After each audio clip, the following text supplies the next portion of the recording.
আমাকে এক ভাই একটা প্রশ্ন করছেন যে ভাইয়া ভিডিও বানাইছেন কিন্তু ভিডিওতে সেই ক্যামেরার দামটা কেন বলেননি। আসলে আমি কয়েকদিন আগে ক্যানন 700 ক্যামেরাটা নিয়ে এর ফটোগ্রাফি এবং ভিডিওগ্রাফি কীরকম হয় এই রিলেটেড একটা ভিডিও তৈরি করছিলাম। তো সেইখানে অনেকেই প্রশ্ন করছেন যে ভাই এর প্রাইসটা কত, এর স্পেসিফিকেশন নিয়ে একটা ভিডিও বানাবে। তো ফাইনালি আজকে ভিডিও তৈরি করা। আজকের ভিডিওতে মেইনলি এই ক্যামেরাটার বর্তমান দাম কত, এর সুবিধা অসুবিধা এগুলো নিয়ে বিস্তারিত ডিটেল আলোচনা করব। তো প্রথমে যদি ক্যানন 700 এই ক্যামেরাটার দামের কথা বলি, এটা কিন্তু আপনারা ঢাকা শহর থেকে যদি কিনেন, ঢাকা শহরে আপনার বসুন্ধরা সিটি থেকে যদি কিনেন সেক্ষেত্রে 27,500 অথবা 28,000 টাকা। আর যদি ঢাকা শহরের বাইরে থেকে কিনেন প্রাইস কিছুটা বেশি হতে পারে। তো এবার যদি এই ক্যামেরাটার সুবিধার কথা বলি সেক্ষেত্রে এটাতে আপনার এক্সটার্নাল মাইক্রোফোন ব্যবহার করতে পারবেন, টাচ স্ক্রিন ডিসপ্লে, আপনি যে কোনো জায়গায় টাচ করে ফোকাস দিতে পারবেন। তাছাড়া রুটেনেবল ডিসপ্লে, মানে আমাদের মতো যারা ফেস ক্যাম ভিডিও করেন তাদের জন্য সেরা চয়েস হতে পারে এই ক্যামেরাটা। বাজারে আমি যদি অন্যান্য ব্র্যান্ডের এই ক্যামেরাটার সাথে তুলনা করি সেক্ষেত্রে আপনার নিকনের দিকে যেতে পারেন 3100D, 3200D বা 3300D।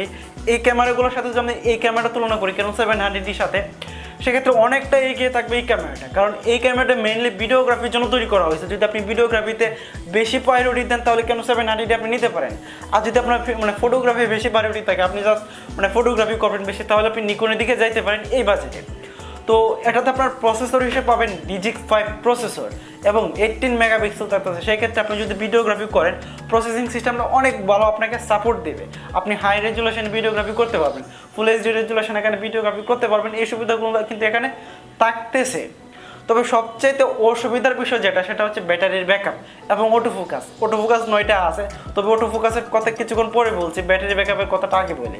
এটা দিয়ে আপনি ফটোগ্রাফি যদি করেন সেক্ষেত্রে আপনি 4 থেকে 500 ফুট ছবি তুলতে পারবেন একটানা। আর যদি আপনি ভিডিওগ্রাফি করেন তাহলে হয়তো আপনি একটানা 1 ঘন্টার বেশি ভিডিওগ্রাফি করতে পারবেন না, 50 মিনিট, 55 মিনিট বা 60 মিনিট। তো সেক্ষেত্রে এই জায়গাটাতে কিন্তু কিছুটা আপনার প্রবলেম হইতে পারে। তবে এখানে যেটা আমি অটো ফোকাসের কথা বলছিলাম, যে অটো ফোকাসটা আপনাকে খুবই হতাশ করবে। আপনি যদি অটোমেটিক কাজ করার জন্য ক্যামেরা কিনেন সেক্ষেত্রে হবে কি, দেখা যায় আপনি কোনো একটা সাবজেক্টের উপর ফোকাস করছেন, তো এই ফোকাসটা সে নিবে, ঠিক আছে, নেওয়ার পরে কিছুক্ষণ পর আবার ছেড়ে দেয়, আবার চলে আসে, চেহারাটা মাঝে মধ্যে ব্লার হয়ে যায়, আবার ফোকাসে চলে আসে। তো এই ধরনের সমস্যা কিন্তু আপনার হইতে পারে। তবে আপনার যদি বাজেট কিছুটা বেশি থাকে তাহলে আমি আপনাকে সাজেস্ট করবো অবশ্যই এই ধরনের ক্যামেরা না নিয়ে জাস্ট আপনি 200Dর উপরে যে ক্যামেরাগুলো আছে, আপনার 200D Mark II এই ক্যামেরাগুলো নিতে পারেন, যেগুলো আপনার সবচাইতে বেশি আপনাকে ফেসিলিটি দিবে। কারণ 200D ক্যামেরাটাতে কিন্তু 9টা অটো ফোকাস আছে, তারপরে এর যে অটো ফোকাসগুলো সিস্টেম এটা খুব তীক্ষ্ণ, খুব ভালোভাবে সে ডিটেক্ট করতে পারে। এই সিস্টেমটা এই ক্যামেরাটাতে নেই। কারণ 200D ক্যামেরার যে সেন্সর এটা হচ্ছে আপনার হাইব্রিড সেন্সর, মানে আপনার ডুয়েল মেগাপিক্সেল যে ক্যামেরাগুলো আছে সেই সেন্সরের সাথে এই 200D ক্যামেরাটা সেন্সরের সাথে তুলনা করা হয়। তো বুঝতেই পারতেছেন এখানে ব্যাপার। তো পরিশেষে একটা কথাই বলবো, যদি আপনার বাজেট 30-35 হাজার টাকার আশেপাশে থাকে তাহলে আপনি এই 700D না নিয়ে আপনি একটু উপর দিকে যাবেন। আর যদি এর বাজেট 30-35 হাজার টাকাই থাকে তাহলে তো আর কিছু করার নাই। এই ভিডিওগ্রাফির জন্য বর্তমান সময় এটাই আপনার সেরা চয়েস হতে পারে। কারণ ভিডিওগ্রাফির জন্য যা যা প্রয়োজন কম বেশি সব ধরনের ফিচার এটাতে আপনারা পেয়ে যাবেন। তো এই ছিল মূলত আজকের ভিডিও। তবে এখানে একটা কথা মিস করছি, সেটা হচ্ছে অনেকেই একটা ভুল করে, সেটা হচ্ছে আমরা একটা ভালো ক্যামেরা কিনি, একটা ভালো ক্যামেরার উপর আমরা ইনভেস্ট করি, কিন্তু আমাদের চিন্তা ভাবনা এইরকম থাকে যে একটা আপাতত কম দামের মধ্যে একটা লেন্স নিয়ে নেব, কারণ আমাদের লেন্সের সম্পর্কে তেমন ধারণা থাকে না।